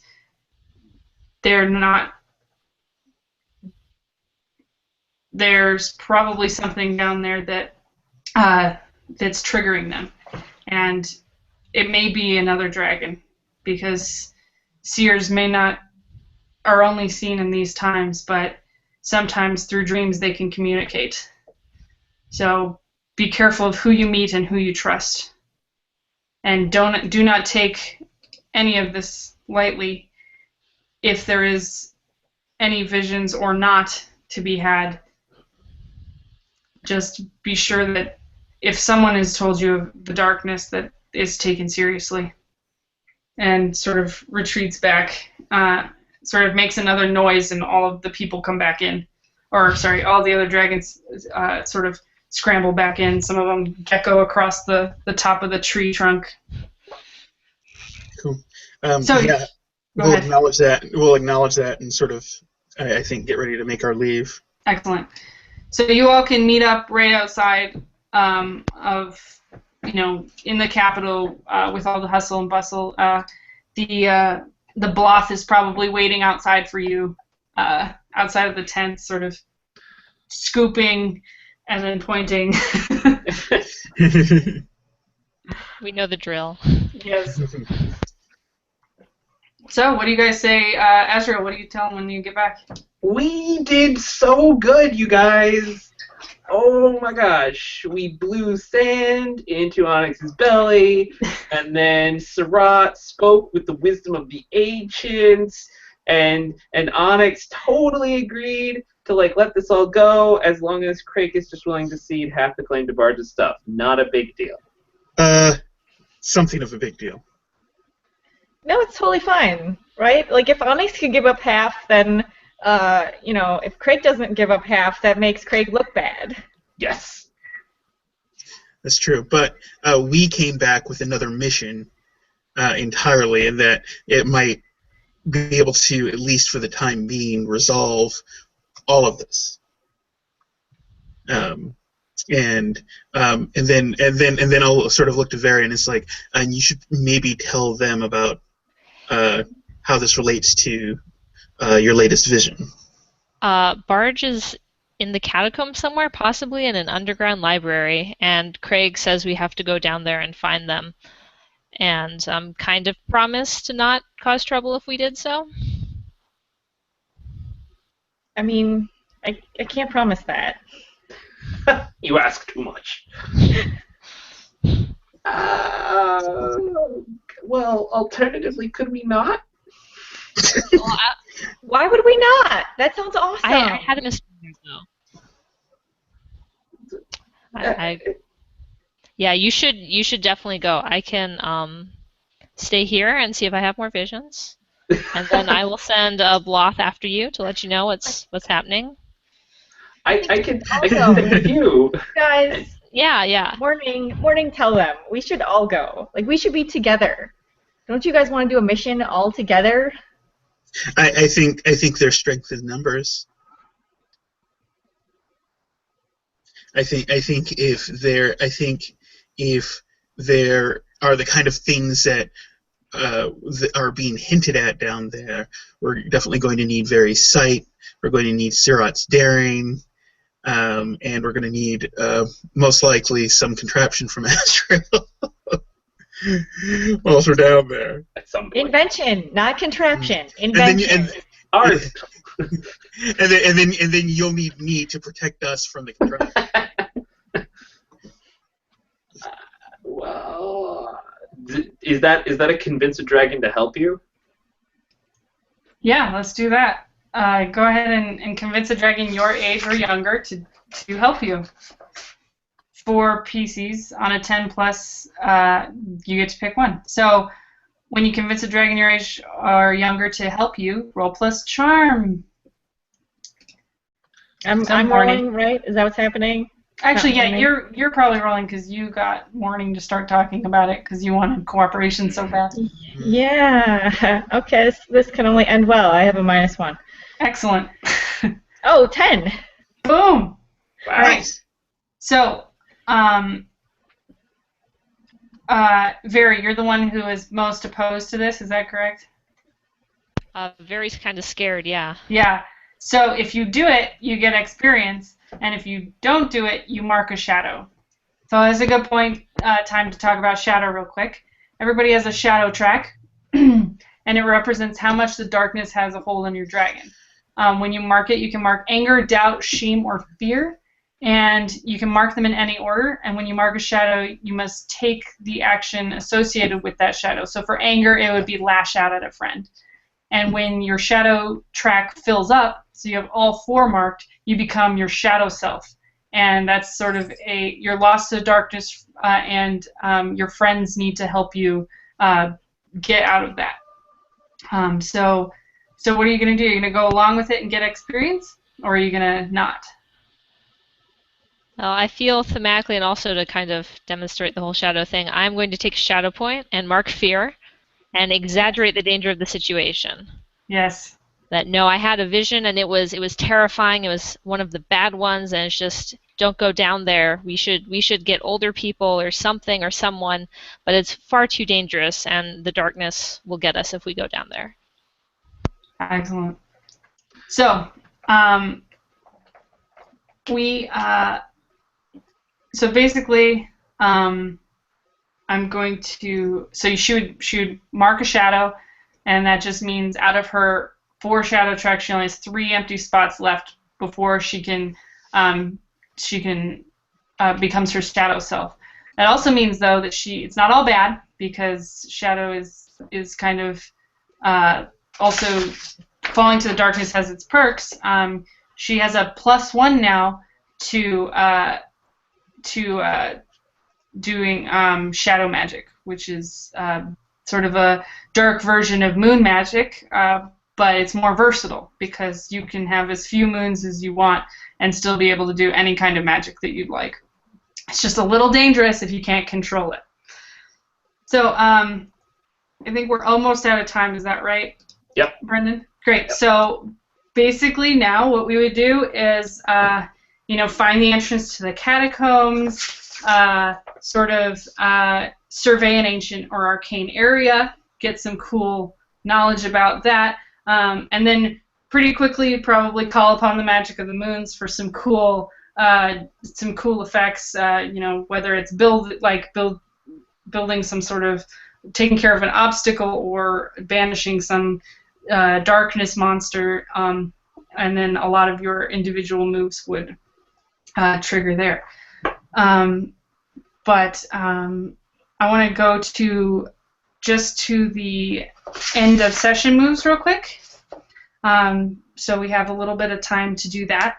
And so when you reach the end of a session or a chapter, look at the house obligations. If you fulfilled that obligation at least once this session, erase 1 shadow. So for the crafter, you chose House Roskar, the House of Gold. Design something to help a friend or solve a tricky problem. I did not, because my blatting horns probably caused more problems than they helped solve. Probably. But if we'd had more time, probably would have worked out really well to helping Very feel a little more secure going down into the into the depths. And we have Surat, Rothscar, House of Gold. Put yourself between danger and a clutchmate. You did that when you stepped up to that older dragon, and you were like, what? Get out the way. So go ahead and mark XP for that. When you fill up that bar of XP, erase it and take one of the advancements on the side. And then you do that 2 more times, and then you become older. So that's how the advancement works there. The Seer Very, Kebro's House of Ruby, take a shadow point while engaging the darkness. That would have been probably in a few minutes. But not quite there. And the Warrior, Tessa's House of Diamond, defend someone weaker than you from the darkness. Also would have come up as soon as you've gone down to the catacombs. Yeah. Awesome. The next one is go around the table and answer these 2 questions. So, Azrael, did you learn a lesson from a friend? Yeah, I think I did. I think I learned that walking right into the dragon's mouth isn't always the wrong plan. Awesome. Mark an XP. And did you help a friend solve a problem? Several times with the walking into the dragon's mouth and the blowing his head. Yeah, yes. Totally. So mark another XP. Just to mix it up, Very, did you learn a lesson from a friend? I learned more about interacting with dragons and how to not have older dragons ask you awkward questions while you're trying to leave. Yes. That didn't happen to Morning. So I learned about politics from them. Great. Take an XP. Yeah. And did you help them solve a problem? Yeah, I don't really know how helpful I was. It's more of a catalyst than a assistant here, so sure. I don't really. Yeah. And let's go back to Surat.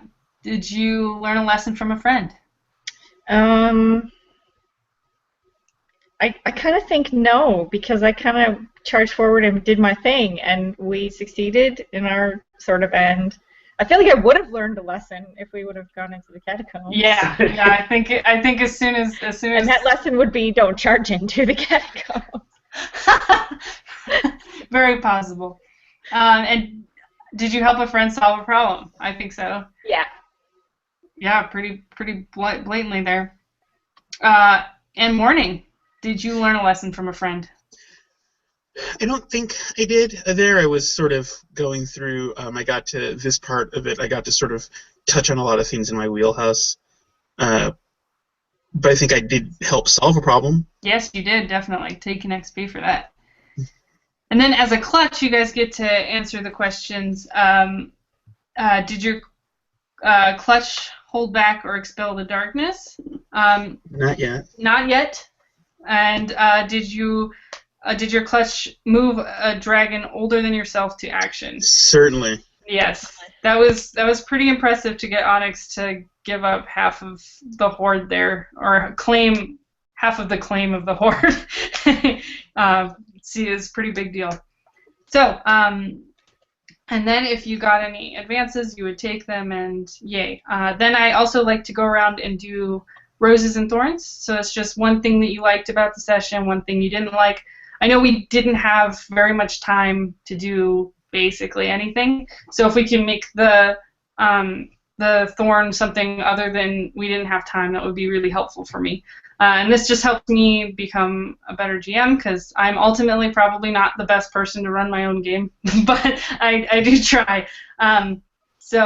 Especially because I have so many different versions of it swimming around at this point in my head. So let's go with, let's start with Azrael. Do you have a rose and a thorn? Brendan? You can refer to me by my human name, indeed. Yes.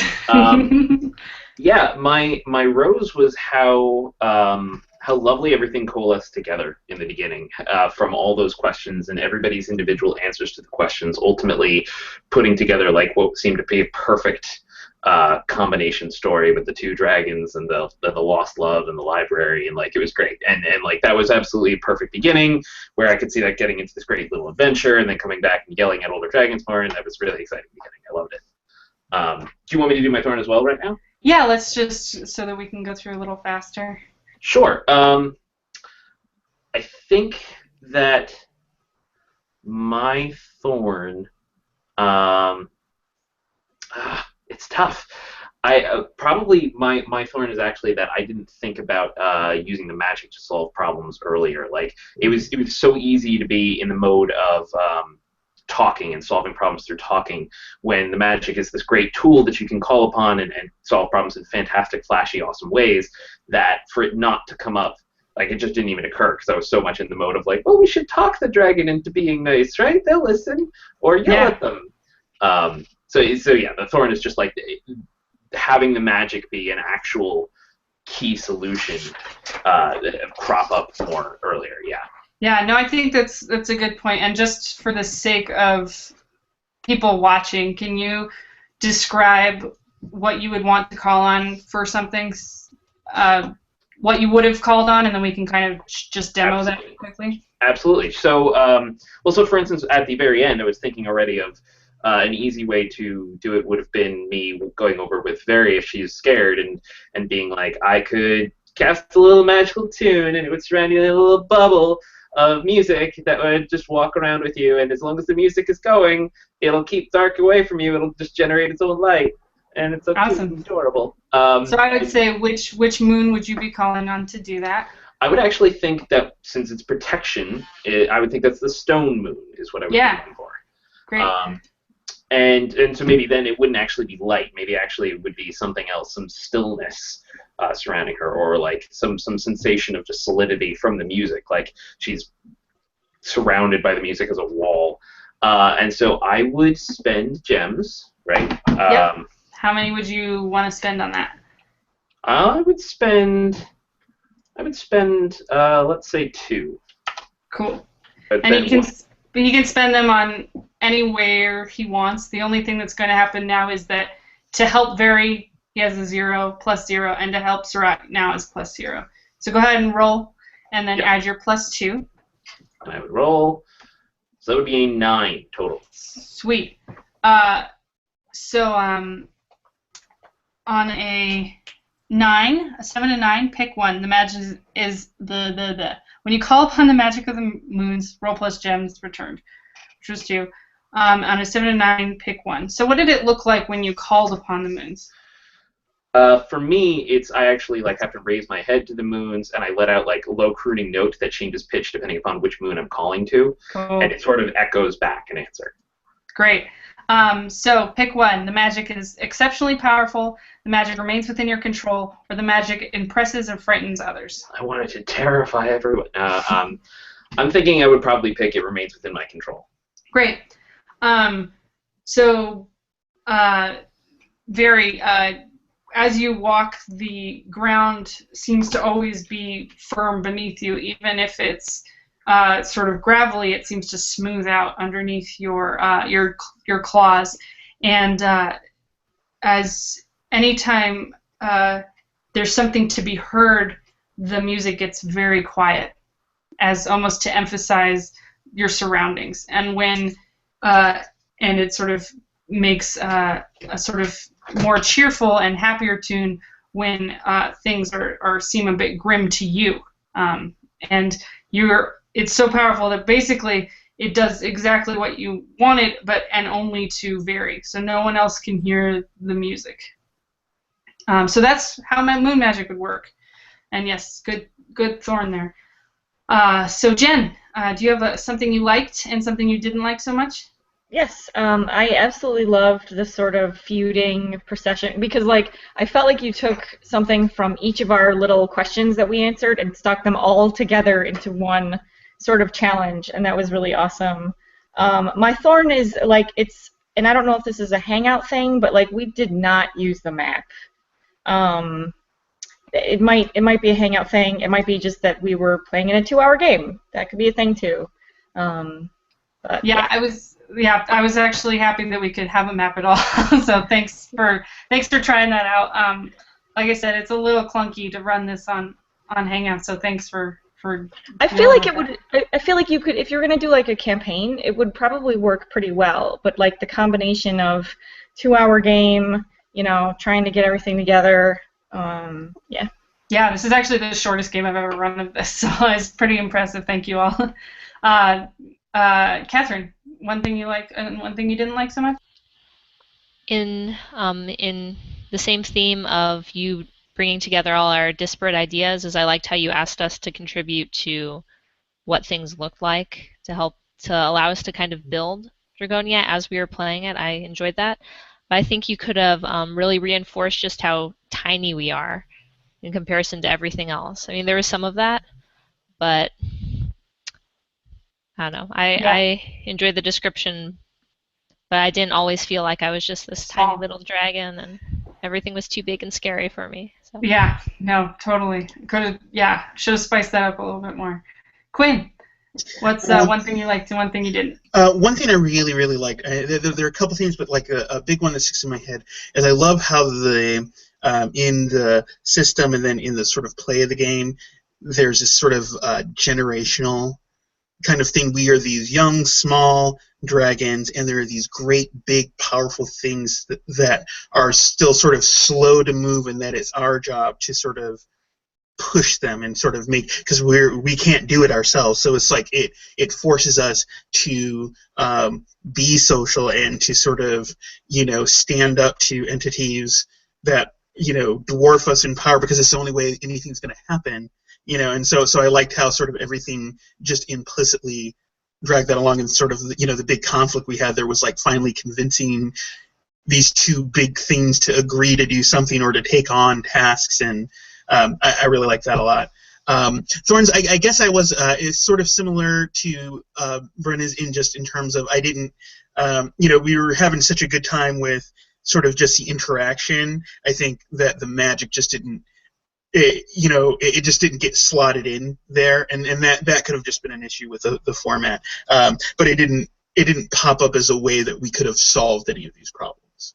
And the magic seems really cool, so it would be nice to see that. Yeah, totally. On it, my rose is definitely that you all were very active and were able to quickly answer my leading questions, even though it was a 2-hour game. So I was very impressed with all of you. I was very worried about a 2-hour demo, and part of why I didn't push on the moons was because I was trying to push on all of the moves and try to get them in there.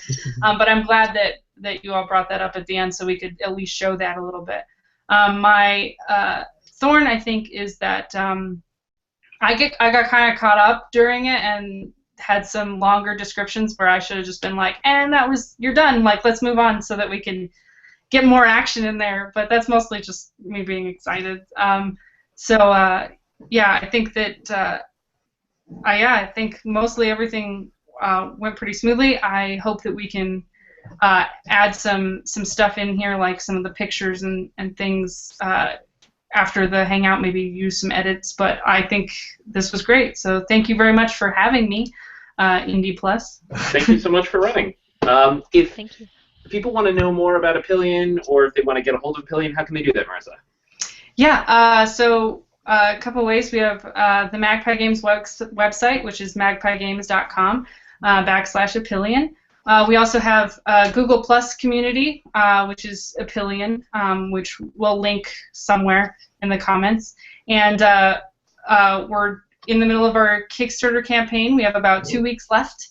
And we'd love to have your comments and questions there, as well as in the community. You can share cool fan content, and you'll get more of the updates. So I'm not like spamming the world with everything, but that's where to keep the most updated information there in the Kickstarter right now. Awesome. Thank you again so much for running. This was really good. Yeah, this was really fun. Oh, thank you all. Yeah, thank you, Jen, thank you, Catherine, thank you, Quinn, for playing, and thank you, everyone who watched. So if you like this, Indie Plus does more exhibition games. We do like one every month, so feel free to subscribe, and I'm going to point, and it's going to be in the wrong direction. That way. No, that's absolutely the correct direction. Yeah. Nailed it.